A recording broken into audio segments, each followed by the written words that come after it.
Welcome to Marketing. Grab some coffee and let's talk about what's working in marketing, who these strategies are designed for, and how to be customer-centric while we do it. Hello, this is Leanne Dow-Weimer with Marketing. I am joined today by Nicky Dibben. Nicky, tell me about yourself, what you do, your background, all of it. Wow. Hi, Leanne. Thank you so much for having me. Yeah, so I'm in the UK, for those of you that don't know or can't pick up from my accent. So I am a marketer for high-tech businesses primarily, or complex businesses in general. I've been working for myself for 24 years. I started life way back when as a computer scientist. And after I got my computer science degree, I realized that wasn't quite what I wanted to do. I didn't want to go in a technical field. So I started life in intellectual property management of all things, and I got trained in the subjects of copyright and patent and all that good stuff. I then spent some time, my first job was in moving mad inventions from academia into the commercial world. And then I moved on to various marketing jobs. And then I started working for myself in 99. And then with the exception of 3 years being VP marketing for a telecoms equipment company in New Zealand, I've been working for myself ever since. It's been quite a heady Wow. ride. Yeah, I didn't even realize parts of that. So that's amazing to see, some of the things that we talk about on the show, which include, that just because you have this great idea or this patent or, this wonderful technical thing doesn't mean that you can get money for it. And getting that translation between the two is maybe Yeah, something it's you tough. Yeah, and there's two parts to that. One is that I talk an awful lot about translating technology to human, which is a really, really big part of what I do, because there's a lot of technology that sounds great, but the people who developed it are in their own little worlds, and they, with the best will in the world, they can't really communicate it to the outside world.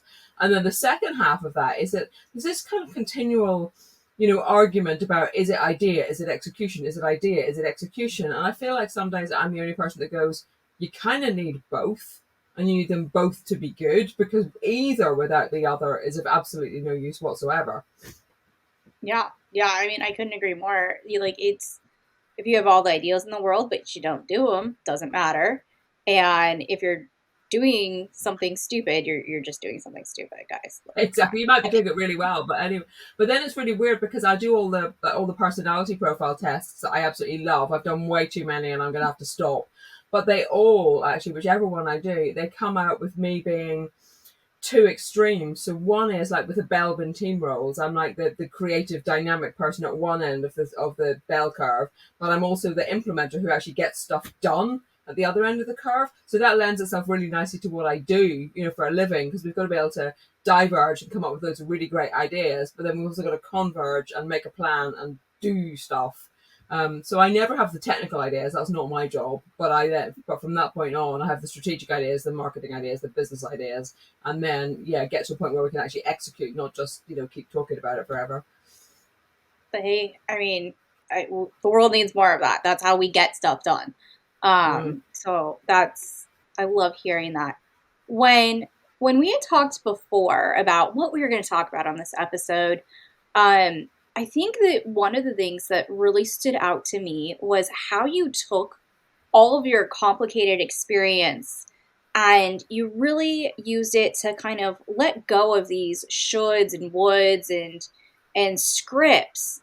And so where I wanted to go with this was talking about leaving behind playbooks, leaving behind the Mm. this is what we're doing because, we're B2B or we're B2C or, we do webinars with gated and da da da da and talk about how you get to a point where you know what to do, what you should do, and some things to keep in mind around along the way once you get to the stage that you can let go of playbooks.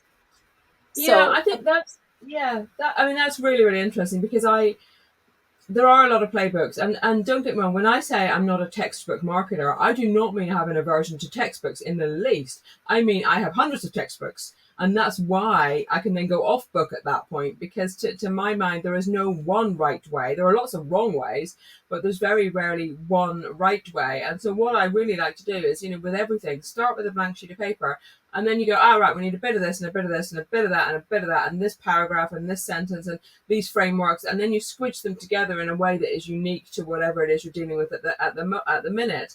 And that doesn't mean there are no rules, but the only way you can get to making it up as you go along is because you know all the rules, and they're sort of so deeply embedded in what you do that you just have loads of flexibility. And it's the whole borders thing. So it's like, so I don't know whether it's you. Somebody said to me, you need to get great freedom. You actually need borders, because then your ideas have got walls to bounce off. Because I think it was the Seth Godin analogy, and he was sort of saying, if you take your children out and you go play anywhere, they don't really go very far, because you've given them all the freedom in the world. But if you actually say, stop at that fence, stop at that wall, stop at that wall, they will explore to the furthest boundaries that are available to them, because they've been given rules within which to play to the fullest extent of their freedom. And I think the same is true of what we do. There are wrong ways to do things, right ways to do things, and the trick is just to combine all of the right ways in a really creative way. Yeah.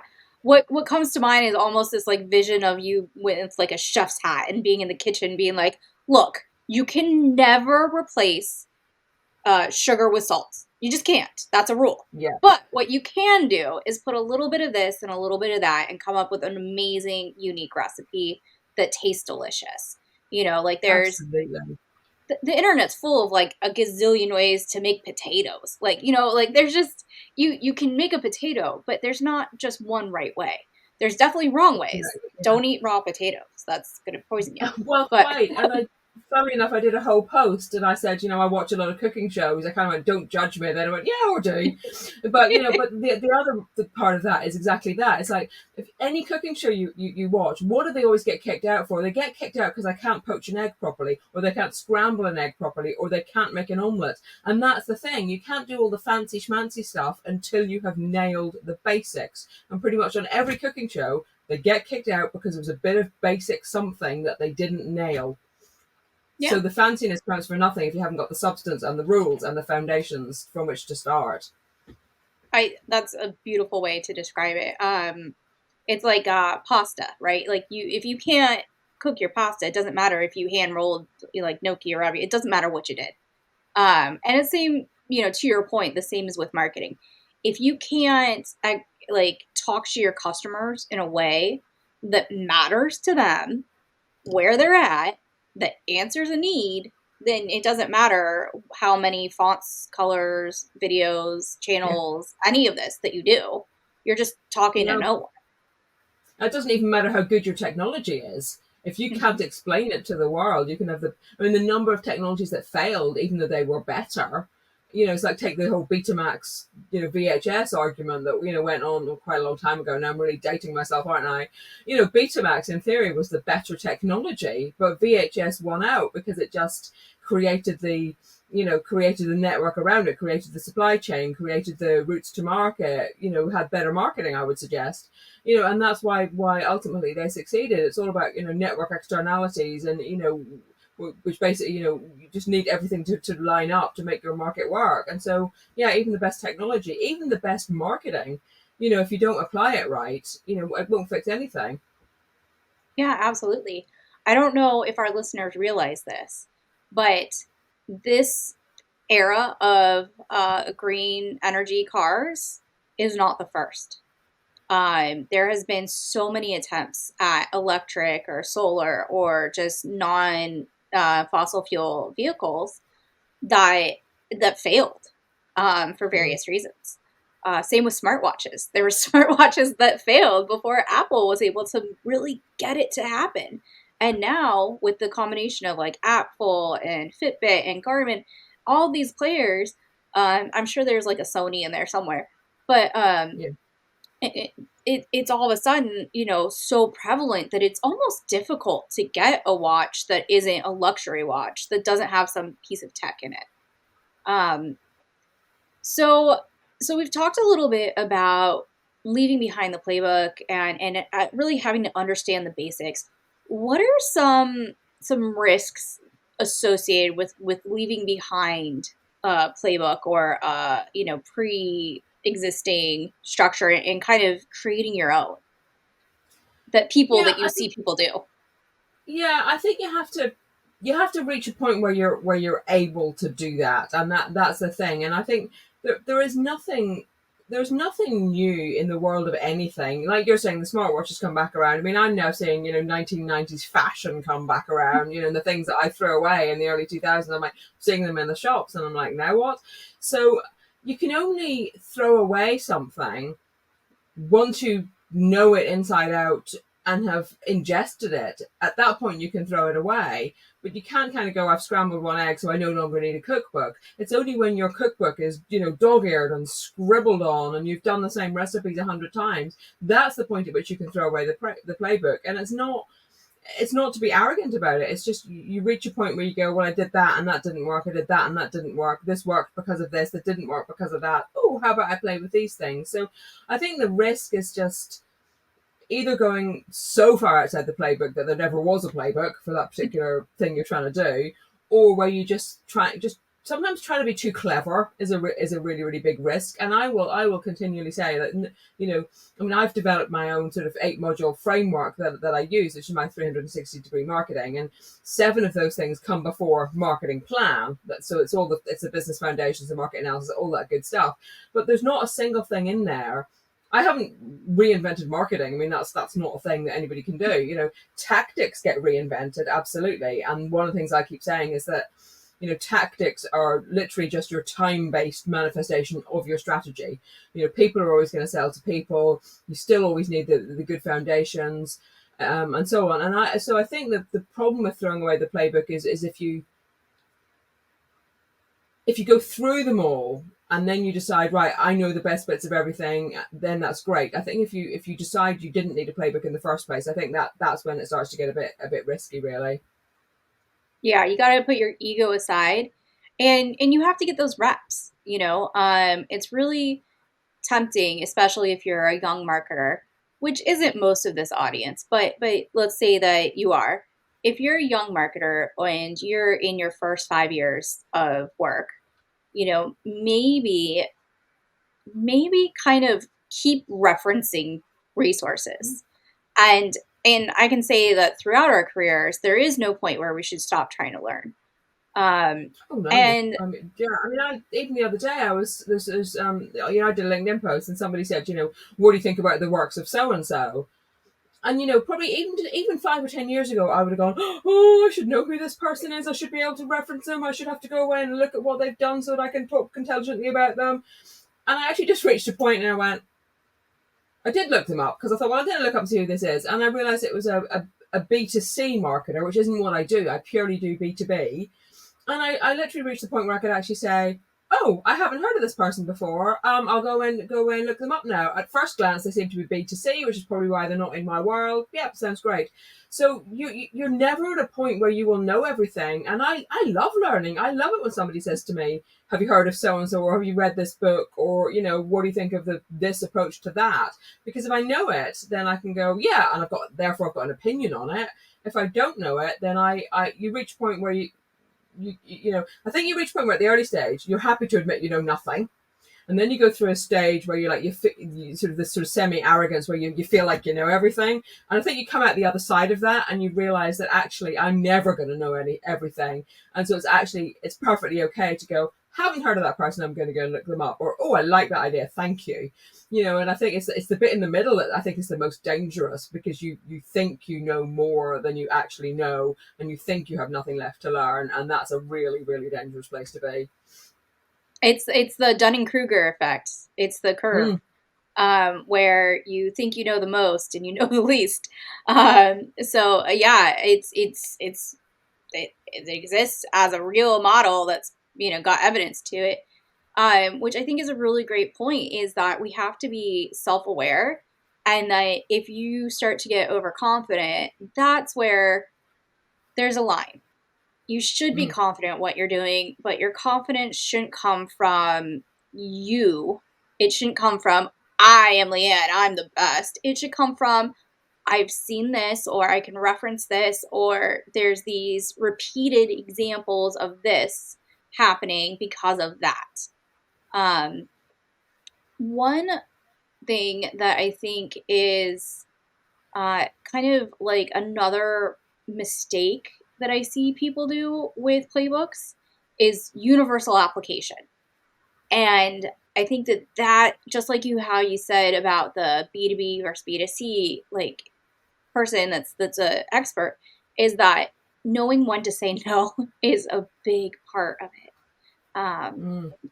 so even if you are still at the playbook stage, you can't do it for everything. There is no such thing as the perfect strategy, just the one that fits your unique situation.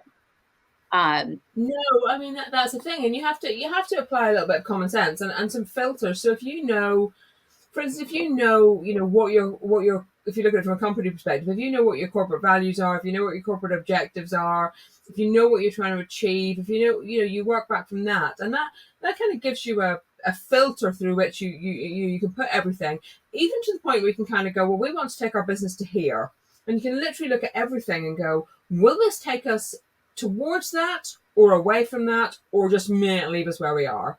And you can actually just start to use it as a filter. You can just look through this playbook and go, yeah, that looks like it's going to take us closer to where we want to be. That looks like it's probably worth doing for lots of, intrinsically good reasons, and it's not going to damage us. So we'll do that because it's a good thing to do. Like, I'm not going to go down the whole carbon offsetting route. But you know what I mean? There are things that don't necessarily take you closer to your goals, but they're a good place to operate. And then there's things that you look at it and go, actually, no, that's contradicted what we've said, or that's we've tried that before and it failed, or we did that and it took us further away from where we want to be. So you can use that baseline as kind of a filter for every decision that you make, really. I think that's a great nugget right there. Is that everyone should rewind and listen to that again, because you should use that as a filter and ask those: does this take us closer to the goal, or is there some sort of intrinsic value to it? And Yeah. where the most frustration that I have experienced or seen in others is doing things just for the sake of doing it. And that is a trap where we fall into, because of roadmaps that have evolved in a different direction, or sticking too close to a playbook, or just the shoulding of marketing. And so that is something I really want people to think about: is where does this take us? Because even if you're an individual contributor, or you're a manager, or your CMO, if you are doing things that doesn't take you to your goal, you are wasting time and money and effort. And in today's market, yesterday's market, tomorrow's market, efficiency matters because it's a It business. does, yeah, and the trick is, it comes down to, I mean, most of marketing is rules and routines, right? It's not a lot more complicated than that, quite frankly. What are your rules? What are your routines? Right, we're building a marketing machine that is fit for purpose, and one of those routines should be, I mean, even things like, we've got on this whole content treadmill, which drives me completely insane, because I don't do content myself, but I end up sort of influencing it and sort of having opinions on it, funnily enough, and helping sort of strategize it. And it's like people talk about the content economy, and I'm like, that's not a real thing. Content is a means to an end. Content is a tool that you use in your arsenal of everything else that you do. And everybody gets stuck on this content treadmill. And every now and again, I'll sort of say, well, what's that for? No, yeah, but because it's Tuesday. And I'm like, that's not a good enough reason. Or, because we have to get 6 things done by next Thursday, again, not a good enough reason. If you can't can't look at any individual, not even a piece of content, a piece of marketing in general, be it an event, be it a press release, be it an email blast, be it content, whatever it might be, if you can't look at that thing and go, these are our objectives for that, this is why we are doing this, then you have to ask yourself, why are we doing this? And so in your routine, you should have that sort of that loop built in. How often are we going to look at what we're doing, why we're doing it, is it contributing, is it not? And that's not to get hung up on metrics, because that's a whole other conversation, but it's just to go, let's look at where we're at, let's look at what's working, let's look at what's not working. Maybe it's once a month, maybe it's once a quarter, it depends on your organization, but that should be one of your routines. And even things like something as simple as like LinkedIn, for instance, if I ever help clients with that, it's like, well, what is your daily routine? What is your weekly routine? What is your monthly routine? What is your quarterly routine? What are your checklists? What are your rules? Because all of marketing is optional. And that's sometimes what we seem to forget. It's all optional. And so you have to actually then go, what are we choosing to do? So everything that's optional is a choice. And so if you don't stop to reflect on your choices, then you're going to make bad choices. I mean, that's just a life lesson, really, isn't it? But anyway. But it's true. Like it's very true. If you are just, and that's not to say that doing things for the sake of doing them doesn't hold merit. You just have to assign it that that's why you're doing it. If you are posting on LinkedIn to get better writing, to meet people, to just train yourself to start making small pieces of content, absolutely valid reasons. Just doing stuff because you're a zombie and you're just doing stuff and you don't know why and you haven't ever thought about it, and or someone just told you and you never was like, yeah, that's a good idea. You never like Yeah. actively agreed. That's where it falls to pieces. Yeah, and this is where the whole sort of doing content for the sake of it thing sort of falls apart, because you end up, it's like so many companies that the first marketer they get, especially tech companies, they'll have a bunch of tech people, then they'll have a product person, then they'll maybe have a salesperson, then they'll have an everything else person, and then they suddenly go, oh, marketing, that's a real thing. And they quite often just get like a generalist or a content person. And then the problem with that is you still end up with gaps, because this content person, you can't just say to a content person, write stuff. I mean, that's not a very good briefing, is it? So you still need somebody to join the dots between the sort of top level of the organization who's setting the vision and the strategy and this content person who's writing. How do you trickle down from the big vision to the day-to-day activities? And even when, and yes, I get that content people talk about strategy, but that's kind of as it pertains to content. You still need the input and the engagement from the top level of the organization. And then you also, content strategy has to align with your PR strategy, with your event strategy, with your branding strategy, with your digital marketing strategy. All those strategies have to line up. And that's where you need sort of the whole strategizing the strategy thing, which I talk about a lot as well. So yeah, I mean, it's a whole minefield, and well, that's kind of what makes it fun, though, really, isn't it? Dodging all of that, but yeah. Yeah, absolutely. So, would you say that it's a mistake for those tech companies to hire that person first? I don't think it's a mistake on the grounds that you need somebody who can get stuff done, and this comes back to what I talk about a lot, which is kind of the gaps between strategy and tactics. So normally the world is put into two categories. Strategy is deemed lots of thinking, lots of navel gazing, lots of analysis, lots of money, lots of paperwork produced, but nothing actually gets done. You're just doing a lot of thinking, and then you end up not making any decisions at all. Or you end up going tactics, tactics, tactics. Let's do stuff. Let's keep ticking stuff off our list. We've done this, and we've done this, and we've done that. And the gap is this bit in the middle, which is what I call sort of strategic tactics. I talk about this a lot, like think, do, think, do, think, do. You can do a little bit of strategy and then get stuff done. So usually the options for a tech company, they either bring on somebody senior who doesn't really want to get their hands dirty and start writing content, or they bring on sort of a junior person who can do all the doing but can't do the strategy.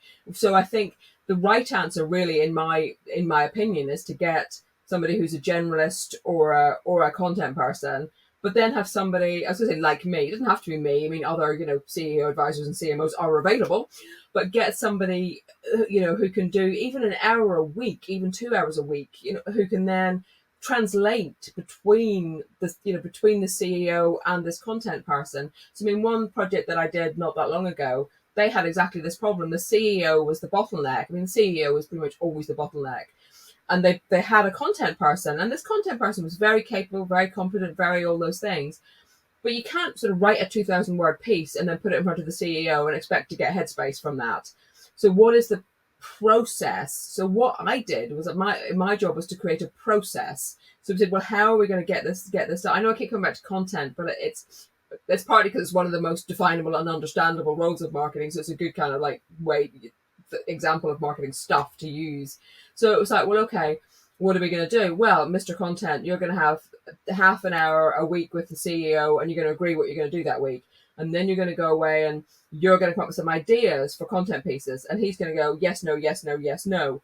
then you're the ones he says yes to, you're going to develop a bit further, and then the CEO is going to say yes, no, and then instead of going away and writing something, you're going to interview the CEO. He could be walking around making a cup of coffee. Just interview the CEO, then write your piece. Then at that point, the CEO chancellor will go, yeah, I've seen all this, and they will approve it. So it's not wrong to get that junior person or that generalist, but what is wrong is not being able to interface with them, and then you just get this frustration loop where the content person gets nothing done and leaves, and the CEO gets annoyed because the content person isn't doing anything. So it's about getting that. It's about getting that bit in the middle. I mean, I always say, every problem comes down to gaps and disconnects and miscommunications and lack, and it's all solvable by systems and by rules and by structure and by routine and by all those good things. So you need this middle person. You need a CMO who can talk to the CEO and can talk to all of the marketing team as well. So what I'm hearing is that having an in-between person that can translate the strategy and to really get that SOP, like the operating procedure, the why is this our routine, and making that routine optimized is Mm-hmm. part of the expertise that needs to come into play, whether it's from the generalist because they've seen this happen before or an outside advisor. I really like the call out of the need for generalists. As I like to think of myself as a generalist, right? Like I know Mm-hmm. enough about the whole tea to know when something's right or wrong.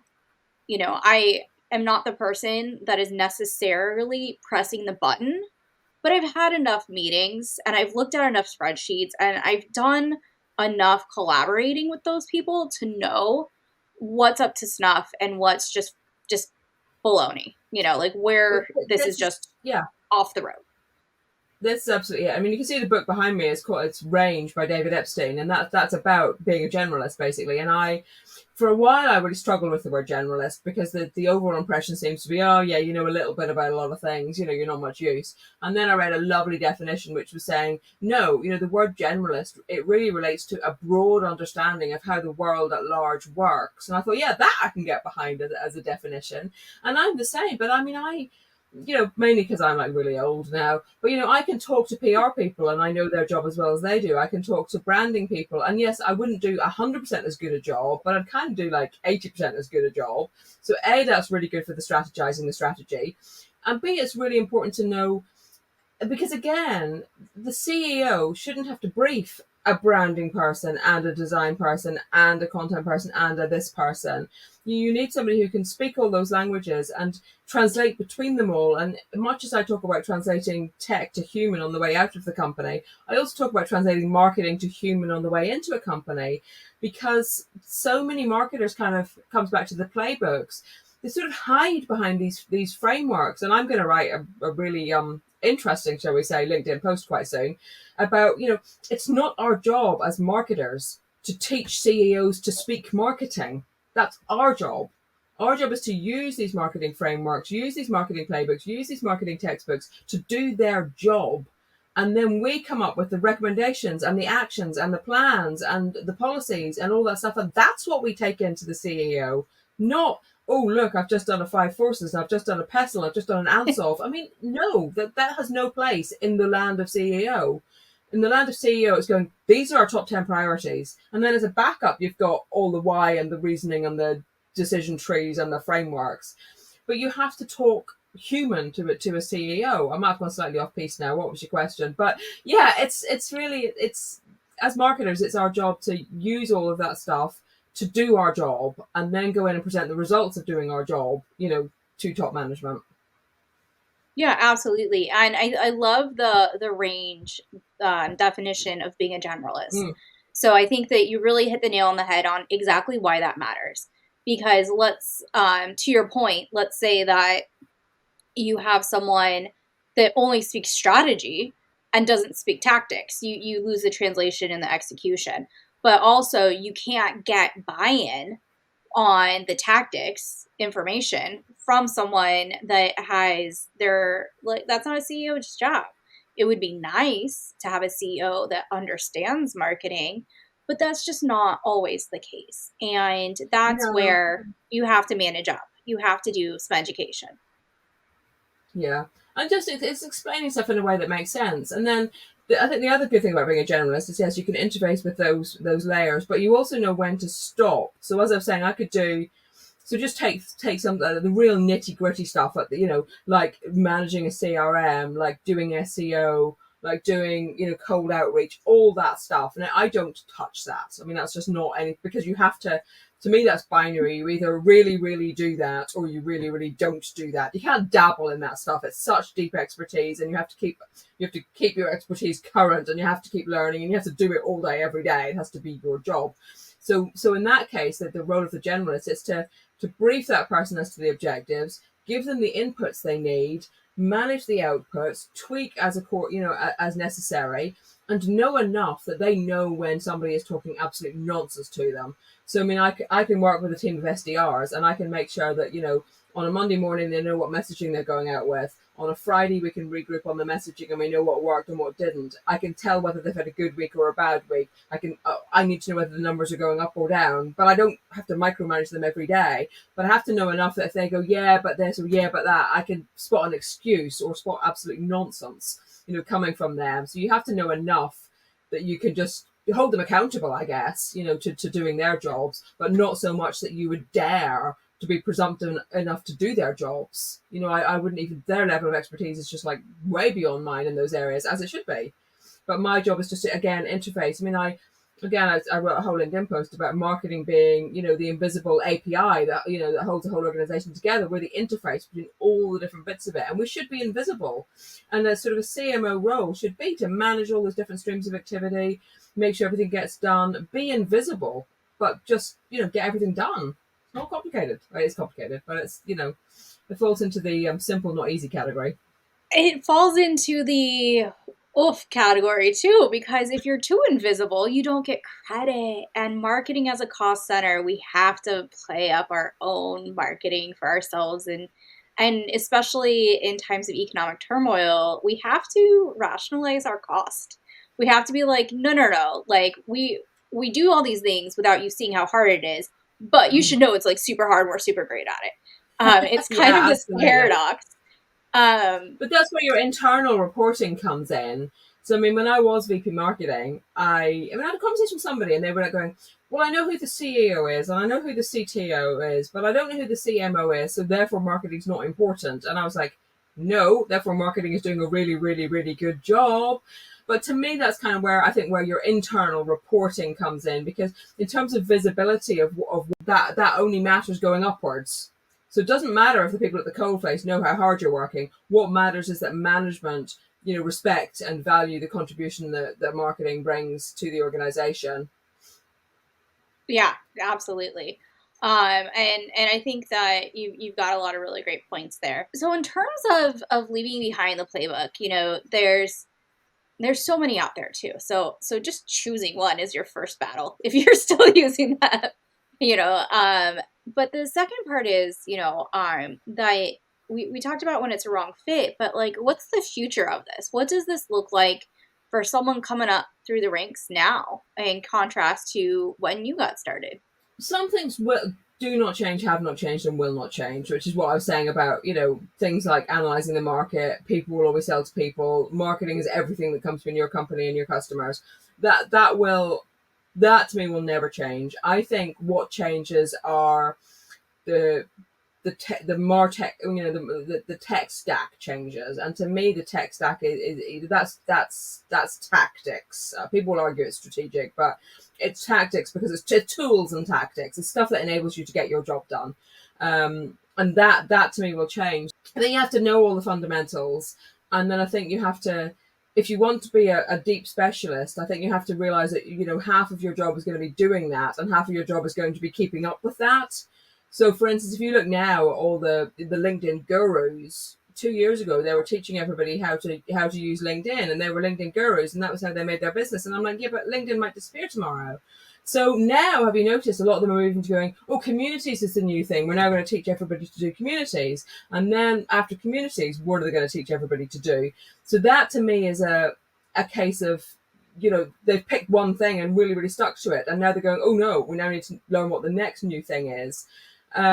So what I do has not changed because it's just I've just continued to plow the furrow. So I think what I would say is don't sort of nail all of your colors to one mask, because if you kind of go, even to the extent if you go, I'm a HubSpot person, I'm a Salesforce person, well, take it up a level, be a CRM person, or be a cold outreach person, or be a Marcoms person. Don't get wedded to the and the tactics and the tools, because you have to remember they are just a means of getting something done. So I think whatever you specialize in, try and take it up a level, because then as the bits underneath change, you've still got a skill set that you can take in either direction. Absolutely. I could not agree with this more. I have complained about being like turned down for things because I didn't have XYZ certification for one specific CRM. But if you understand how CRMs work, you can make any CRM do any of the Yeah, good ones. You can't yeah, make a spreadsheet you still can make a spreadsheet quite a lot. But there's limitations, right? If you understand the premise and the cadence and the point, and you can strategically map out something, what tool you use to execute that map is just it's just part of the recipe. Like, does it matter if you're using one brand of sugar or a different brand of sugar? It's still sugar. yeah. Well, it's like Um, me using a hand whisk one day, and then the next day getting an electric whisk, and then the next day realizing that I can employ somebody to whisk my eggs for me. I mean, it's I'm still making an omelette, because my skills are one level above, just the tools that I use. And I mean, don't get me wrong, I'm not anti specialists in the least, but I'm saying, so for me, the LinkedIn specialists shouldn't be LinkedIn specialists. They should be outreach specialists or communication specialists, or personal branding specialists, or whatever. But to me, they specialize in a tool, and now they're having to sort of, now that everybody doesn't need to buy LinkedIn courses anymore, they're now moving towards telling everybody why they're not selling, and that the way they're going to sell is by a community. And you can watch it unfold, as the days go on, and you see trends popping up, and you go, oh, this is where this particular market's going. Whereas you can look back at stuff I did, 5 years ago, 10 years ago, and it's still perfectly valid now, because it's well, what's the competition doing? What are we doing? Yes, we can react leaner and quicker and faster and cheaper and all those good things, but you know even things like the big thing, minimum viable products and all that. I mean, technology is brilliant because on the one hand it means that anybody can have an idea today and a product tomorrow. On the other hand, it's bad because anyone can have an idea today and a product tomorrow, and therefore there's much more scope to kind of pull the wool over people's eyes. I think we can make quicker decisions, which is really good, because we don't, like 15 years ago, we were printing brochures, but hardly anyone does that now. But you know what? 15 years ago, you had to think about what you said. You had to carefully write what you said, because you knew you were pushing the button on a print run of 1,000 brochures that was going to have to last you 6 months. And now I think people don't take the time to think, because they can just change a website in 3 minutes, and they can just, update a new PDF in half an hour. And so we have to give things time to work, which we used to have to do, because, okay, it was really annoying if then you printed 1,000 brochures and there was a typo in them, but, you were stuck with things for some time. And now the pace of change is brilliant because we can move and change quickly, but it's bad because we don't give things time to work before we're moving on to the next shiny, shiny, shiny. Absolutely. I think that's a really great point, is that the you got to give time to collect enough data for it to be statistically significant in order for your judgment calls to be based on fact. And Yeah. that's what we mean by data driven strategies.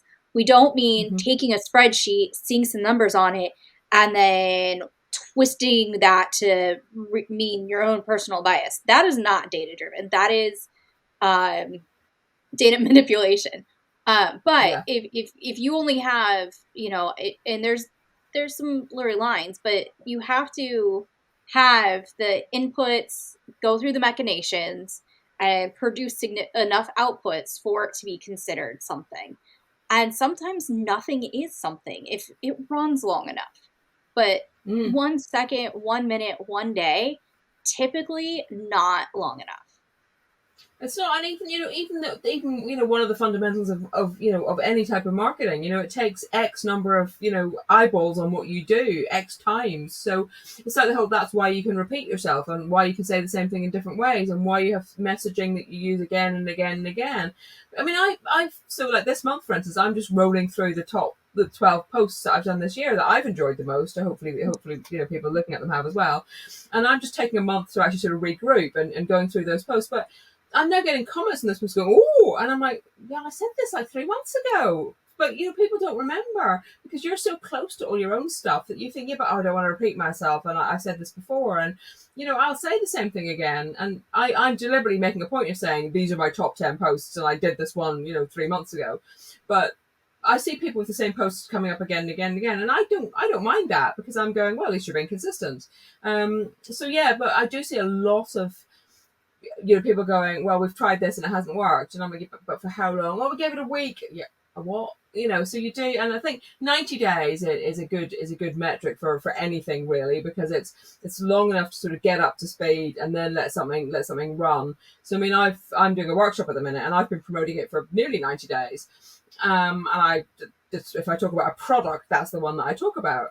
So, I could have said, oh, well, I posted about it twice and nobody did this, so I'm going to give up. And I didn't. It's like, that is my theme for 90 days. There's me, and then there's just one thing I've productized. And the same is true of anything. It's like, well, we did LinkedIn for 2 weeks and nothing happened. We did a week on Instagram and nothing happened. We went to one, we were on one webinar with something and we didn't get 100 leads. You have to give things time to stick. I mean, you really, really do. Even in a fast moving, technology driven world, you have to give things time, because at the end of the day, it's people. I mean, that's the rules. We don't make them. It would be certainly nice if it only took once, and sometimes you do strike gold, but that is the exception, not the rule. Random acts of marketing and just throwing spaghetti at the wall, not very useful business strategies. But a lot of that is because people don't know what to do, and this is the other thing. I mean, I was having a chat with somebody the other day, and he's saying, well, yeah, on the one hand, we need to get our business objectives sorted out, and then he went, and then what content are we going to do? And I'm like, whoa, Nelly, there's still a gap between those two things, which is, what are we trying to achieve? Who are our customers? How do they make decisions? What are the different ways in which we need to reach them? And even simple things like oh, we'll go straight to doing a website. And I'm like, well, there's fundamentally kind of like two different types of websites, aren't there? There's the one where you want to do lots of other stuff that drive people to your website. So at that point, they pretty much know who you are. And then you have one type of marketing engagement. But the other type is that you want people to do all the SEO and just look for their problems and then stumble across your website. And that's a wholly different website than the website that you have deliberately driven people to. So there's all these gaps in between. We've done some thinking, let's do some doing. You still need to draw lines between those two parts of your world. My personal pet peeve along these lines is the budget question, right? Well, what are our business objectives and how much budget I have? Well, how much budget do you need? Well, all of it. But really, like, how much are you able to get me? Don't tell me that, if I make a good enough case for it, I can ask mommy and daddy for an allowance. Like, tell me how much investment we have for this. And from there, I can make choices. You cut your cloth accordingly. I mean, when I was doing my VP marketing gig, and I do tell this story a lot, so if anyone's heard it before, I do apologize, but I was looking after 150 countries, 9 vertical markets. So imagine that spreadsheet, right? That's quite a lot of cells in there. And I would literally, have a budget. Your market. So I'd start from a blank sheet of paper and go, yeah, my marketing budget is $2 million QB, thank you, and I'd get laughed out the room, So you make choices, and I was literally sitting there, and I was thinking, right, this is my pot. How am I going to distribute it amongst the sales? And I would have to go, is going to a trade show for water utilities in South Africa more or less important than putting on a series of personal events for the electricity industry in the States? I would literally be sitting there picking which of these two cells am I going to put this $5,000 in, or this $10,000 in, or this $20,000 in, because you can't spread yourself so thin because you end up doing nothing. But nor can you just do, like in my spreadsheet, I couldn't just do one row or one column either. We literally had these, 1,000 and something cells in my spreadsheet. And that was what it came down to, was just comparing two things and going, actually, based on our corporate objectives, this sale is more important than that sale. And you just end up, making tough decisions. And Yeah, you cut your and cloth according to what budget you've got available. it just has to be based in reality instead of what ifs and conjecture. And while there's always some of that, I will see that point is that there is never, no one's psychic. We don't always know if this event is going to go better than that event. But we do make informed decisions based on how much capital we have to invest in it. Yeah. And, if you're looking at two very similarly needed items, you got to have a place to circle back to and, know what your limits are. Because if they Yeah. had just been like, well, why don't you ask our investors for just a little bit more investment for this? Well, no, that's not a good idea. And Yeah. that comes back to the basic rules. If you're constantly hitting up your investors every week, every month, for more, you're telling them that you don't know how to spend the investment they already gave you.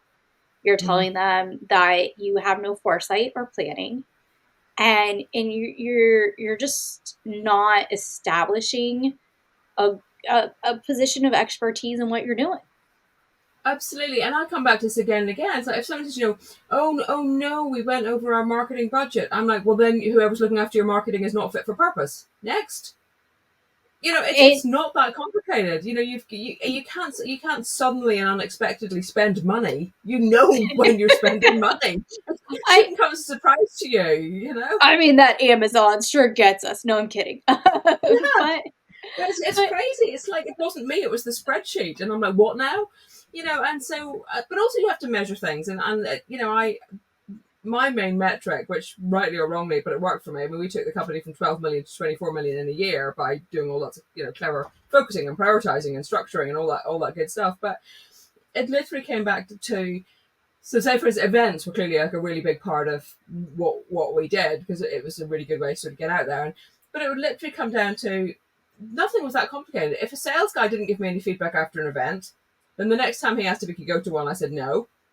Like, what now? I'm like, I got zero feedback from the last one, so I don't know whether it was any good or not because I couldn't go to them all. We were doing 50 something events a year, and but it wasn't really complicated. I was like, you can ring me up, you can send me an email, you can fill in a form that my department's prepared, but I need feedback because provide it to me however you want. Because I sandwiched the sales guys. I wrote a post on LinkedIn about this a while ago and it got completely ignored, but I still stand by it, which is that I'm quite happy to put sales at the center of an organization, and then I wrap marketing around it. So you have corporate best practice on the one hand, which is you will do what the best practice is because that's what the rules are, and then the freedom and flexibility to do what they wanted in their region. So like what the US sales guy needed to do was very different from what the Spanish sales guy needed to do. So they got support for their own regions. And then in the front and back of sales, front end is the marketing is responsible for the lead generation, all the marketing materials, all the stuff like that. At the other end, we're responsible for the case studies, the customer advocacy, the referrals, and so on. And you get this nice sort of, circle spinning around. I'm quite happy to put sales in the middle of it, but sales have to talk to me if they want to get what it is they want. And again, it comes back down to, is your marketing fit for purpose? And my logic is that sales has one job, and that's to sell. That's literally their job. So again, somebody was complaining about, well, my sales guys end up doing this and doing that and doing their own PowerPoints and doing this. And I'm like, well, again, your marketing is therefore not fit for purpose. I don't understand why this is complicated. I and it comes to culture. It comes to culture. If your sales team is taking marketing's PowerPoints as they are apt to do, and they like Frankensteining into something that just shouldn't see the light of day, who was approving that? Where was the operational procedure? Mm. Where was the support where they felt like they could hand this off and trust that it was going to end up great? Yeah. And that was something that really stuck out to me from, gosh, like 5 years ago, because I want to make that very clear. This was a 5-year-old example. But what is the fastest way to get under my skin and get one of these soapbox tirades from me is to show me an ugly PowerPoint that is Mm. jam-packed. Just jam-packed. Doesn't matter. Doesn't matter what you jam-packed it with. If you jam-packed it, it is wrong. Full stop. Yeah. Please just hand it over to me. I would love to help you with that. Um, ugh, the nightmares.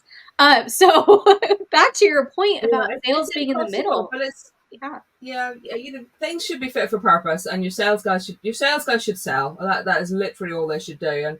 And the problem is that this then ends up with marketing having a sort of a reputation for being interested in the superficial. Well, let's mess about with these slides, and you're trying to explain, I'm not messing about with your slides. I am representing our company in the best way possible. I'm not just twitting about with slides for the sake of it. There are rules and there are procedures and there are ways to tell stories and there are ways to present your technology and there are ways to structure slides and all this is here for a reason. The PowerPoint slides are just a manifestation of that. So don't lose all of the good structural stuff that we've done by making it look ugly, because actually that detracts from what you're actually trying to do in the first place. Yeah, it's best practices, like just like calling someone for cold outreach and cussing them out is not good practice. That will not get you what you're after. You are essentially doing that with an ugly PowerPoint. You might as well just be calling them, an F in this or an F in that, or you might as well. It's just the amount of disrespect by making an ugly PowerPoint and then trying to use that as a vehicle to earn their trust in business. It's just, Yeah. please And don't. So I always I, say it's like, to me, the attention to detail is really, really important, because people don't understand. But I'm saying, look, okay, so we were selling, this is like, again, a long, long time ago, like mission critical radio equipment, right? Like literally it was going off to oil rigs and it was going to backhaul public safety radio, and it was like really important stuff. I'm not saying that necessarily anybody's lives depended on it, but it was, it was a lot of it was public safety deployment, or it was, reaching remote islands that nothing else could reach. So it was effectively mission critical, and if it went down, there was no communications.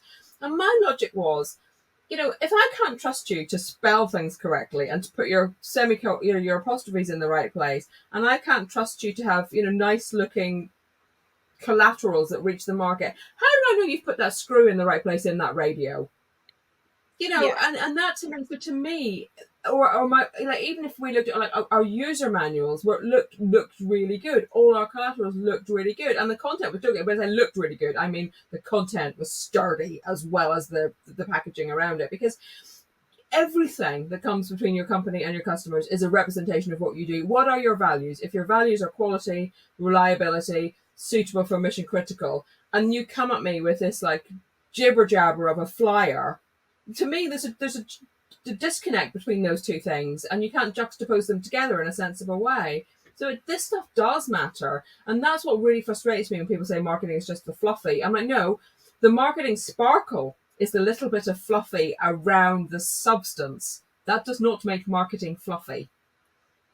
oh, that's my love language. What you just said, the sparkle instead of the fluff. Oh, so true. The summation of our conversation to this point, you can leave behind the playbook once you have sturdy enough marketing that it establishes the sparkle and not the fluff. When you can get to that point where it is sturdy, standalone, is a manifestation of everything your company stands for, and you can make this powerful piece of strategy come to life, that is when you can start to add a pinch of, job speed on, add a pinch of, all of these different motions. And that's when you can start to be the maestro and add in whatever it is. And that's really the gist of it. Like that is what it comes down to, is that if Yeah. you can't get the basic stuff done well, then you need to keep doing it until you can. And then you can go run. Don't add sparkle to absolute nonsense, because the sparkle will just dissolve. Get something absolutely, get the substance right, and only then do you get your polish out and add a little bit of fairy dust and sparkle around it. But don't come in at fairy dust level, because you've got nothing to sprinkle it on. If you're coming in at fairy dust level and you have nothing to put underneath it, people will know. People absolutely do know it. It will not. That illusion will not last long. No. If it turns into Fire Festival, like you can have stuff and then it will blow up in your face, and all you will be known for is the fluff, not the facts. It is. I did a whole post about fluffy marketing, and I did an analogy about it being cotton candy. You call it on your side of the world, don't you? We call it candy floss over here. And I said it really quickly dissolves to nothing, and it just leaves you with a slightly sugary mouth, but nothing else to actually show for it because it just dissolves. Yeah, absolutely. All right, we're kind of getting towards the end, so I want to make sure I ask you the big question. Okay, what's that going to be? All right, what is a question that someone should ask but don't? And the way to take this is two ways I've seen people take it. Really go wherever you want with it, but it is meant to find out what is something that Nicky does that people just don't realize that you are exceptional at, or what is a question where people come to you for X, Y, and Z when really they need to understand A, B, and C first, or anywhere in between. Oh, that's an interesting one. I think it comes back to the being a generalist, because so maybe the question is, is it possible to have an answer to every question? And the answer, of course, is always it depends, because the answer to any good marketing question is always it depends. But I think what the question is it possible to be able to answer everything? And the answer is yes, because you reach a point where you go, I will either on the spot solve your problem, go away and solve your problem, tell you who else can solve your problem if I'm not the right person, or tell you why that's not the problem you should actually be trying to solve, and we'll pick the right problem that you actually should be trying to solve. So yes, it is possible to answer any question, absolutely. And I think it comes back to this generalist thing. You know enough about enough to be able to answer any question, and also to be strong enough and brave enough to go, no, can't answer that one, but I know someone who can. So yeah, I think what I find really interesting is that one of my superpowers is this whole ask me anything thing. That's where I kind of come alive, and that's because of being a generalist with a lot of years of experience. So that's really hard to demonstrate unless I actually do my magic live, So I don't know what question I should be asked, but possibly, yeah. Can you always answer any marketing question? And the answer is always yes, but not necessarily the one you've asked, and not necessarily straight away, and not necessarily by me. That's perfect. I love it. That's gold. And I think that really sums up the theme of this whole episode is just there's different ways to take things. And sometimes you just need to ask someone else or rephrase the question or ask why is this question even being asked? And how to go from there. And so it's okay to be at all stages of that. There is no And wrong never stage to be be afraid at. to ask. Yeah. Yeah, but you Never got be to afraid ask to the ask. question. Never be afraid to learn. What I find one of the saddest things of all is people who screw up because they were either too arrogant or too scared to ask. And I will take all the time in the world to mentor people and to help people, and to, as long as they want to learn, want to grow, want to succeed, I have all the time in the world for those people, because we were all there. But what I can't cope with is the people that are too arrogant to ask for help. I will nurture the people that are too scared to help by taking a step back and going, don't be scared to ask, because actually we were all there once. But the people that are just too arrogant, I just move on from, because I'm like, if you're not willing to take help, then I'm not willing to offer it. And I think that to me is one of the biggest things of all. I mean, I learn new things every single day, and I love learning. I'm an absolute passionate learner. I mean, if academia paid well enough, I'd be in academia. And I think that's what whether it's an aspiring marketer or a learner marketer, read voraciously, listen voraciously, ask questions voraciously, try things out voraciously, and that's what will help you grow as a marketer. Absolutely. And if you're not in a place like surrounded by people that you can ask, go find some people. If you have Run. Yeah. that's your red flag. There should be some certain level of safety for questions to be asked. And that is one of those benchmarks things where it exists, or you go find it. And that's not to say that if you need a job to pay your rent that you quit today. That's not what we're saying. We're saying find some No. resources to support you in your career growth. And that's where, LinkedIn is a wonderful place. There's so many people. And I would say that honestly, if you sent me a DM and you're like, "Hey, I have this thing and I just don't know what to do." 10 out of 10, I would respond. And I would at least do my best to help you or point you in the right direction. And I'm pretty confident that Nikki would probably do the same. Oh, Unless you're an I asshole. absolutely Just do don't that. be an I asshole. do that all. Unless you reach a point where you take advantage of me, at which point, I say no. But if Yes. generally building conversations with people, even like somebody the other day was like, "Can I just pick your brains for 15 minutes?" I'm like, "Yeah, of course you can," but I'm not going to spend like 4 days with somebody, But at the same time, I will. Yeah, I don't think yeah, I will always answer DMs. I will always point people in the right direction. Lazy people, I won't. If somebody goes, "Can you help me with this?" and I'm like, I've just put a link to it. If you can't be bothered to go and download that document, I'm not emailing you that document, But in general, if it's like, what do you think of this, and what's your opinion on that, and do you know anyone do you know anyone who can do this? Yep, absolutely. Just I'm fortunate enough, touch wood, to have sort of reached a point where I would say give back makes me sound like really complete like weird, but no, it is. I mean, I had a lot of people looking out for me when I was, starting out in my career. I had some really good mentors. Yes, I did a lot of self-studying and I did drag myself up as well, and I kept the reading.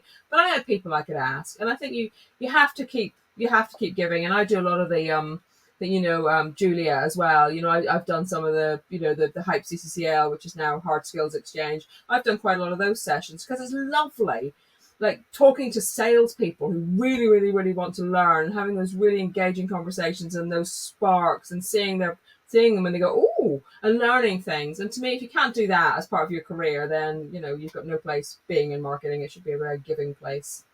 Yeah, absolutely. So the right way to ask for help or support outside of, or inside of your work organization is to come prepared, know what it is you're asking, know that it's, and have a reasonable expectation of is that something that you ask for support, or is this where you need to pay for a consultation session? Mm. Because that exists too. I Most of us do some sort of fractional work, and Mm-hmm. sometimes that's underneath our fractional work.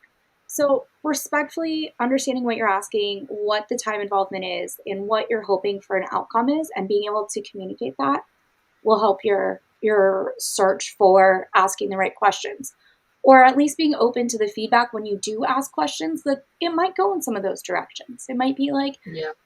here's the 2 sentence summary, but really it's this long thing that I provide as a service. Um, so if you do want to get a hold of either of us, we've referenced LinkedIn a gazillion times. Please find Yeah. either of us there. Otherwise, you can email me, Leanne Dow-Weimer. I am at info at markigy, markigy.com. Nikki, how do people find you? Well, yeah, I am on LinkedIn a lot, as you know. That's my main it's my only, social media platform. And then I am Nicky, just Nicky, at invention-marketing.co.uk. So I'm emailable as well, but I think I'm the only Nicky Dibben on LinkedIn, so I'm quite easy to find that way. Click the three dots to connect. You don't just have to hit follow. I'm always happy to connect with people as well. And yeah, it's always fun chatting with other marketers. Thank you so much. And thank you for being a guest on my podcast. I always love Oh, any of thank our you. conversations, and I walk away feeling like I've learned or my brain has been open. And so I am so appreciative of that. So thank you again. Oh, well, thank you so much for having me. It's been an absolute blast. Really enjoyed it.